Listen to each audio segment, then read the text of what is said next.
आपण सर्वांनी याच्यामध्ये फार मोठ्या पद्धतीने लढा लढला। मी आदरणीय देवेंद्रजींना पण भेटलो, ते म्हटले तुला मानलं पाहिजे, टायगर इज बॅक।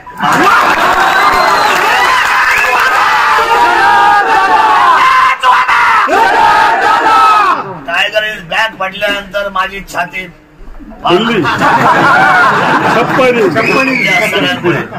नंतर मी अजितदादा पवार यांच्या बंगल्यावर गेलो।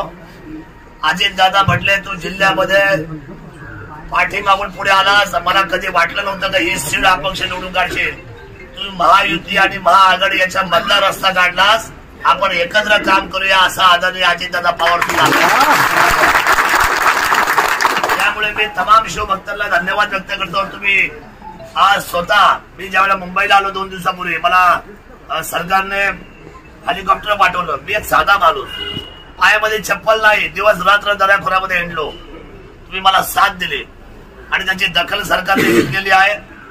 राज्यामध्ये चर्चा किल्ले शिवरायांची चालू आहे। आपण फक्त सर्वांनी फक्त सपोर्ट दाखवायचा आहे। साहेब आल्यानंतर फक्त छत्रपती शिवरायांच्या गोष्टी द्यायच्यात। सूरज वाजगे आहेत, आनंद भाऊ आहेत, विश्वासराव आहेत, आपले बाबा दीपक बाबा नगरसेवक हे आहेत। हे महत्वाचे जे लीडर लोक जे आपली बोलणारे आहेत, संतोष घोटणे असले, आपली सगळी जे 5-7 लोक आपल्या वतीने, ती सगळी मंडळी आदरणीय मुख्यमंत्र्यांशी डायलॉग करतील राजे। आणि आपल्याला हेच पाहिजे की कोणत्याही परिस्थितीमध्ये ह्या वेळेला आमची शिवभूमी मंत्रिमंडळामध्ये समाविष्ट व्हायलाच पाहिजे।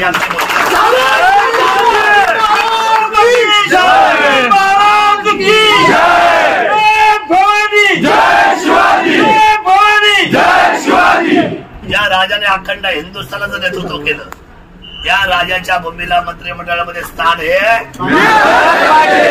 एवढीच भावना व्यक्त करतो। आपल्या सर्वांना धन्यवाद देतो आणि आपण सर्वांना इथं थांबा। साहेब ज्यावेळेला बोलतो त्यावेळेला आपल्याला पलीकडच्या प्रेमायसेस मध्ये, म्हणजे वर्षाच्या प्रेमायसेस मध्ये बोलवलं जाईल, तोपर्यंत आपण सर्वांनी संयम बाळगा। नंतर जायच्या वेळेला आपल्या सर्वांची वाशीला जेवणाची सोय केलेली आहे। जेवण घेतल्याशिवाय कोणीही माघारी जायचं नाही, एवढं करा। मला खूप आपला अभिमान वाटतो का एवढे मला चेहरे दिसत नाही, सगळे माझे पाकच 2 दिवस तुमच्यापासून लांब राहिलं, मला करमलं।